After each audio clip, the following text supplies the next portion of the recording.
नमस्ते दोस्तों। तो आज इस वीडियो में हम बात करने वाले हैं म्यूचुअल फ़ंड के बारे में। एक्चुअली क्या है कि हमारे कमेंट बॉक्स में बहुत सारे कमेंट आया था कि जो म्यूचुअल फ़ंड में जो एसआईपी करना है ये सेफ़ है कि नहीं है। तो इसको मैं बताना चाहूँगा, इस वीडियो में बहुत डिटेल में बताना चाहूँगा। पहले ये जानने से पहले सेफ़ है कि नहीं है, पहले ये जानना ज़रूरी है हमारे लिए कि ये म्यूचुअल फ़ंड आया क्यों, ये जो एसआईपी जो सिस्टम है ये आया क्यों, ठीक है। तो एक्चुअली देखेंगे आज से कुछ 10 साल 15 साल पहले जो है, इनफैक्ट सिटी की बात करूँ मैं या गाँव तो आज भी करते हैं, सिटी का भी बात करूँ मैं तो ऑलमोस्ट 90% लोग जो थे बैंक में पैसे जमा करते थे, क्योंकि बैंक में जो पैसे सेफ रहते थे। इसकी गारंटी है, गारंटी क्या बताऊँ मैं, बैंक में जो है 5 लाख की गारंटी लेता है। अगर आपने 50 लाख जमा किए हैं बैंक में, तो अगर डूब गया बैंक या दिवाला निकल गया बैंक का, तो आपको 5 लाख तक देगी, बाकी 45 लाख आपको डूब जाएगा, ठीक है। गारंटी तो कोई नहीं लेता है। हाँ, ये है कि बैंक थोड़ा सा 5 लाख कर ली है, और शेयर मार्केट में म्यूचुअल फंड में आपको पहले दिन से गारंटी नहीं मिलता है। फ़र्क बस इसी का है। तो अगर मैं बात करूँ आज से 10 साल पहले, तो गांव में हो गया, सिटी में हो गया, लोगों को आइडिया नहीं था इसके बारे में कि ये म्यूचुअल फंड क्या होता है, एसआईपी क्या होता है। लोग स्टॉक मार्केट को ऐसे दिखते कि जैसे कि ये सट्टा बाजार है, मतलब यहाँ पैसा लगाओ तो कुछ भी हो सकता है, लाइक कैसीनो। फिर समय के साथ साथ कई लोग जो हैं जो इन्वेस्ट किए थे स्टॉक मार्केट में या म्यूचुअल फंड के थ्रू इन्वेस्ट किए थे, तो 2020 के बाद जब कोरोना आया था, उसके बाद जो है बहुत लोगों ने अपना प्रॉफिट जो है सोशल मीडिया के ज़रिए बताया, जैसे यूट्यूब हो गया, इंस्टाग्राम या फिर फेसबुक बोलो। तो वहाँ से लोगों को थोड़ा दिमाग में आया इस चीज़ कि जो स्टॉक मार्केट होता है या म्यूचुअल फंड होता है, यहाँ प्रॉफिट है। ये कैसीनो टाइप या सट्टा बाजार नहीं है, यहाँ पर प्रॉफिट मिलता है लॉन्ग टर्म में, अगर आप सही शेयर में इन्वेस्ट करेंगे तो। वरना लोग क्या करते थे कि पहले जो है बैंक में आरडी या एफडी करते थे, जिसमें हमें 6% रिटर्न मिलता है, ठीक है। और एक्चुअली अगर मैं देखा जाए एसबीआई में, तो आज से पहले जब लोग बैंक में पैसा जमा नहीं करते थे, बहुत साल पहले की बात है, एसबीआई में जो रेट ऑफ इंटरेस्ट चलता था उस टाइम 12% चलता था। यानी कि जब बैंकों में लोग पैसा जमा करना शुरू कर दिया, तो वही चीज़ें जब सप्लाई ज़्यादा हो गया, डिमांड कम हुआ तो रेट ऑफ इंटरेस्ट और बैंकों ने गिरा दिया। तो फिर भी लोग इसमें जमा करना प्रेफर करते थे क्योंकि ये सेफ था। लेकिन आज भी अगर देखा जाए तो गाँव में तो बहुत लोग जो हैं अभी भी म्यूचुअल फंड में एसआईपी करना है सबसे वंचित हैं। हाँ, लेकिन सिटी में जो है लोगों को थोड़ा सा अवेयरनेस हुआ है, और कई लोग जो है म्यूचुअल फंड में एसआईपी करना चालू कर दिए हैं। तो पहले आप जानते हैं म्यूचुअल फंड है क्या, ठीक है। तो अगर आप डायरेक्ट जाएंगे शेयर मार्केट में इन्वेस्ट करने के लिए, तो आपको नॉलेज होना चाहिए कि कौन सा प्राइस कब जाएगा, किस में इन्वेस्ट करना चाहिए, क्या करना चाहिए। इसके लिए बहुत ज़्यादा स्टडी करना पड़ता है, करंट अफेयर्स फैक्ट देखना पड़ता है, किसमें कहाँ इन्वेस्टमेंट हो रहा है, कहाँ सरकार क्या कर रही है, किसका ग्रोथ हो रहा है। तो एक तरह से आपको इसमें पूरा इन्वॉल्व होना पड़ेगा, तब जाके आप इसमें लगाएं तो आपको प्रॉफिट मिलेगा। लेकिन अगर आप सब नहीं कर सकते, या फिर आपके पास इतना टाइम नहीं है, या फिर बहुत लोगों का रहता है कि इतना माथापच्ची कौन करेगा, तो इसीलिए एक म्यूचुअल फंड है। म्यूचुअल फंड में होते क्या है कि ऐसे लोग, एक्सपर्ट लोग वहाँ बैठे रहते हैं। वो क्या करते हैं कि ये आप लोग पैसा लेंगे, ठीक है, और ये अपने नॉलेज के हिसाब से डिफरेंट शेयर में पैसा लगाएंगे, ठीक है। तो यहाँ पर क्या है कि रिस्क जो है काफ़ी कम रहती है, क्योंकि अगर आपको नॉलेज नहीं है, आप डायरेक्ट लगाएंगे तो हो सकता है कुछ भी हो सकता है। लेकिन वो लोगों को नॉलेज है, वो लोगों को पता है कि कहाँ प्राइस रेस करेगा, कहाँ नहीं करेगा, कैसे पैसे लगाना है, कैसे डाइवर्सिफाइड करना है। ये सबसे इम्पोर्टेंट होता है, ताकि एक शेयर का प्राइस गिरे तो बाकी शेयर हमारा संभाल ले उसको। तो इस सब का नॉलेज होना बहुत ज़रूरी है। तो अगर हम तो उनको रख नहीं सकते हैं, उनकी सैलरी जो है लाखों होती है, हम तो दे सकते हैं। हम तो रहें मिडिल क्लास फैमिली से, हम क्या कर सकते हैं, उनको पैसा दे सकते हैं 500 हर महीने, 1000 रुपये हर महीने, 5000, 10,000, 15,000, 20,000। लोग अपने कैपेसिटी के हिसाब से देते हैं पैसा। तो वो एक्सपर्ट जो होते हैं, अपने 15 साल 20 साल का एक्सपीरियंस तजुर्बा के हिसाब से जो है प्राइस देख कर शेयर का वहाँ पैसा लगाते हैं। तो ये एक पे नहीं लगाते, बहुत जगह पे लगाते हैं। इनको पता है कैसे लगाना है, इनको पूरा आइडिया है, टेक्निक का आइडिया, स्ट्रेटेजी का आइडिया है। तो हमें उनका बेनिफिट लेना चाहिए।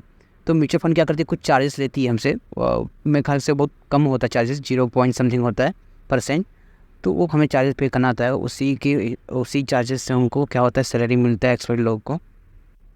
तो ये लोग इस तरह से करके क्या करते हैं कि कहीं ना कहीं हमें जो है जो रेट ऑफ इंटरेस्ट हमें बैंकों में मिलता है, एफडी, आरडी या फिर कोई बैंक स्कीम में, उससे हमें ज़्यादा ला के देते हैं। ये 10%, 12%, 15%, 18-20% में मिलता है लॉन्ग टर्म में, ठीक है।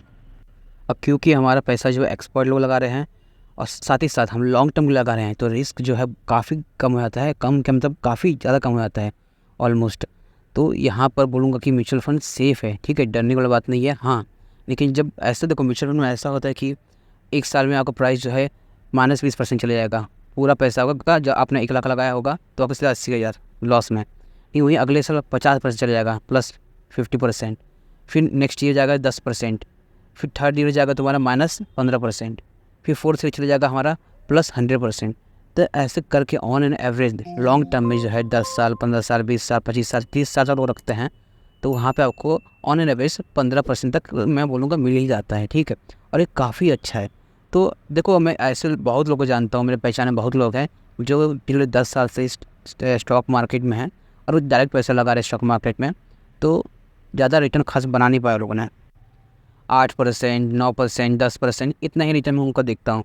तो उससे अच्छा यार आप सीधा म्यूचुअल फंड में पैसे दे दिए, वो आपको अच्छा परसेंट ला के देंगे। अगर 12% ला के देते हैं, 10% ला के देते हैं, कम से कम टेंशन तो नहीं रहता आपको, क्योंकि वो लोग 8%, 9% ना जाने कितना स्टडी करते हैं, कितना अपना समय देते हैं, मतलब खुद के लिए जो एंजॉय का जो टाइम होता है उसको सेक्रीफाइस करके करते हैं। मैं उनको डिमोटिवेट नहीं कर रहा हूँ, वो बहुत अच्छा काम कर रहे हैं। लेकिन देखो, अगर आपको अच्छा खासा नॉलेज नहीं है तो इसमें डायरेक्ट होने की जरूरत नहीं है। आप कुछ पैसा लगाइए, आप कुछ 1000-2000 जो है आप अपने लगा के ट्राई कर सकते हैं। लेकिन आप अगर नहीं करना चाहते तो इसमें आ जाइए म्यूचुअल फंड में, क्या SIP में जाइए, क्योंकि यहाँ पे टेंशन नहीं, अपने को लगा दिया। हाँ, लेकिन अच्छे म्यूचुअल फंड में लगाना है, ठीक है। वैसे तो सभी म्यूचुअल फंड अच्छी होती है, लेकिन फिर भी रियली जो होते हैं एकदम से आप उसमें लगा दिए, तो उसकी बात तो नहीं करता मैं, जो 1-2 होते हैं। लेकिन जो अच्छे म्यूचुअल फंड जो नाम आप सुन रहे हैं, अगर उसमें लगाते हैं तो गिरे से गिरे हालत में भी आपको 7-8%, 9%, 10%, मतलब जो अपना RD FD में रेट ऑफ इंटरेस्ट होता है उससे तो ज़्यादा आपको दे ही देगा, गिरे से गिरे कंडीशन में भी। तो क्या दिक्कत है इसमें? अगर आप डायरेक्ट कूदते हैं शेयर मार्केट में, तो वहाँ पे क्या है कि आपको पूरा जानना पड़ेगा, न्यूज़ में पढ़ना पड़ेगा, कैसे मार्केट कौन सा कहाँ पे इन्वेस्टमेंट हो रहा है, कौन सा मार्केट बढ़ रहा है, किसका प्राइस बढ़ रहा है, किसका प्राइस गिर रहा है, कौन लॉस में जा रहा है, किसका क्या हो रहा है, ट्रेडिंग वेडिंग सबको अच्छे से एकदम नॉलेज रखना पड़ेगा। तो उसमें क्या है कि पूरा दिन आपका निकल जाएगा। अगर आप चाहते हैं पार्ट टाइम में करना है तो सीधे सीधा SIP करवा लिए, उसमें आपने लगा दिया, हर महीने कटते रहेगा, ऑटो पे करा दिए, आपको हर महीने आपको जमा करते रहना है। और लॉन्ग टर्म में जितना लॉन्ग टर्म छोड़ेंगे आप उतना अच्छा फ़ायदा होगा, क्योंकि कंपाउंडिंग होता है, ठीक है। इसमें रेट ऑफ इंटरेस्ट और जो समय है, जो ईयर होता है, वो बहुत मायने करता है म्यूचुअल फंड के SIP में। तो रेट ऑफ इंटरेस्ट वो तो हमारे हाथ में नहीं है, वो कहीं से भी आ सकता है, 12% आ सकता है, 15% आ सकता है, 18% आ सकता है। तो वो तो अपनी किस्मत के ऊपर, लक के ऊपर है। लेकिन हमारे हाथ में जो है लॉन्ग टर्म, कितना साल आप उसको होल्ड कर सकते हैं, 10 साल, 15 साल, 20 साल, 25 साल, 30 साल। तो जितना समय तक होल्ड रखेंगे उतना ज़्यादा आपको फ़ायदा होगा कंपाउंडिंग के थ्रू। कंपाउंडिंग इफेक्ट जो होता है काफ़ी तगड़ा होता है। कभी आपको मैं बताऊंगा कंपाउंडिंग किस तरह से कंपाउंडिंग होता है, इसको क्या पावर होता है कंपाउंडिंग का, अलग वीडियो उसका बनाऊंगा मैं। तो ये चीज़ होती है। और बात रहा गारंटी तो भाई बैंक वाले भी नहीं देते हैं, 5 लाख का देते हैं, और म्यूचुअल फंड में जो है पहले 10 गारंटी नहीं मिलेगा, ठीक है। हाँ, लेकिन सेफ़ तो होता है, मैं इतना बोलूँगा। पिछले 12 साल से मैं खुद इन्वेस्ट कर रहा हूँ, मैं तो अच्छा प्रॉफिट कमा रहा है इसमें। और अभी भी लेट नहीं हुए हैं, आप लोग भी इसमें इन्वेस्ट करिए, SIP करिए और अपना फ्यूचर सिक्योर करिए। तो मुझे तो म्यूचुअल फंड SIP का अवेयरनेस था बहुत पहले से, इससे मैंने इन्वेस्टमेंट चालू कर दिया था। लेकिन मेरी वाइफ को जो है इतना अच्छा खासा नॉलेज नहीं था इसके बारे में, तो उन्होंने अभी चालू किया है। तो उन्होंने अभी क्रिप्टो में भी लगाना पैसा चालू किया है, और शेयर मार्केट में भी म्यूचुअल फंड में SIP डाल के चालू किया है। तो मैं अपना पोर्टफोलियो आपको नहीं दिखाऊंगा अगर मेरा सब्सक्राइबर थोड़ा बढ़ जाएगा 1 लाख तक ले, तो थोड़ा दिखाने में मज़ा भी आएगा। और कमेंट में आप का पूछेंगे तो मैं आपको दिखाऊंगा। लेकिन मैं अपने वाइफ का जो है उनका दिखा सकता हूँ, क्योंकि उन्होंने अभी जस्ट चालू किया है। वो कैसे अपना इन्वेस्टमेंट किए हैं, चाहे वो क्रिप्टो मार्केट में हो या फिर शेयर मार्केट में हो। शेयर मार्केट में उन्होंने SIP कर लिया है, और 2-4 दिन पहले मैं उनको करवाया था। तो किस मैंने म्यूचुअल फंड में मैंने इन्वेस्ट किया है, स्मॉल कैप में, मिड कैप में, लार्ज कैप में, अगर आपको जानना होगा तो मैं इसके लिए वीडियो ज़रूर बनाऊँगा। आप उसमें करिए, क्योंकि मैंने जो है बहुत अपना एक्सपीरियंस जो है 10-12 साल का है, तो उसको मैंने अपने वाइफ को दिया है। उन्होंने हर महीने जो है अपना 6000 जो है जमा कर रही है म्यूचुअल फंड के SIP में, और शेयर मार्केट में कर रही है कुछ पैसा अलग से, में भी 500-1000 लगा के चेक कर रही है, तो ट्राई कर रही है, सीख रही है। लेकिन इसके अलावा जो है क्रिप्टो मार्केट में भी उन्होंने पैसा लगाया है।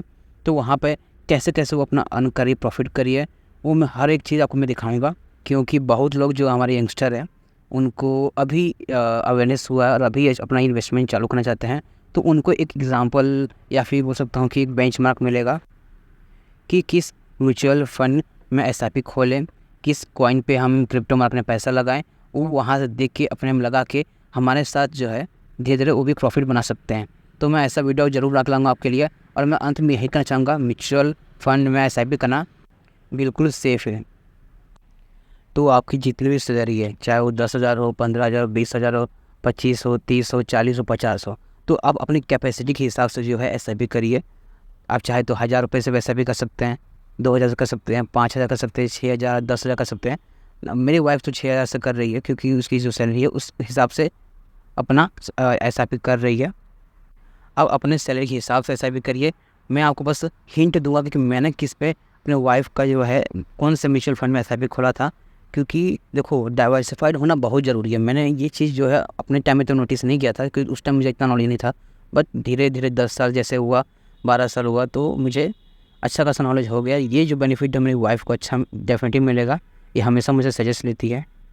तो मैं फिर से रिपीट करना चाहूँगा, पहला चीज़ म्यूचुअल फंड में एसआईपी करना है तो लॉन्ग टर्म में करिए, पहला पॉइंट। दूसरा पॉइंट, अगर आप उसको डाइवर्सिफाइड रखते हैं तो आपको बेनिफिट होगा, रिस्क और भी कम हो जाता है। तीसरा पॉइंट, म्यूचुअल फंड में एसआईपी का ये होता है, अगर एक्सपर्ट जो वो लोग क्या करते हैं कि आपका पैसा लगाते हैं तो रिस्क बिल्कुल ही कम हो जाता है, ठीक है। तो इतना डरने वाली बात नहीं है, मैं भी खुद एसआईपी पिछले 10-12 साल से करता रहा हूँ, तो इससे मैं आपको अच्छे से बता सकता हूँ। और आप भी करिए, अभी ज़्यादा लेट नहीं हुआ है। और आपकी और भी कुछ क्यूरीज होगी तो मुझे कमेंट बॉक्स में जरूर पूछिए, मैं ऐसे वीडियो को बनाता रहूँगा। तो आज के लिए इतना ही, धन्यवाद।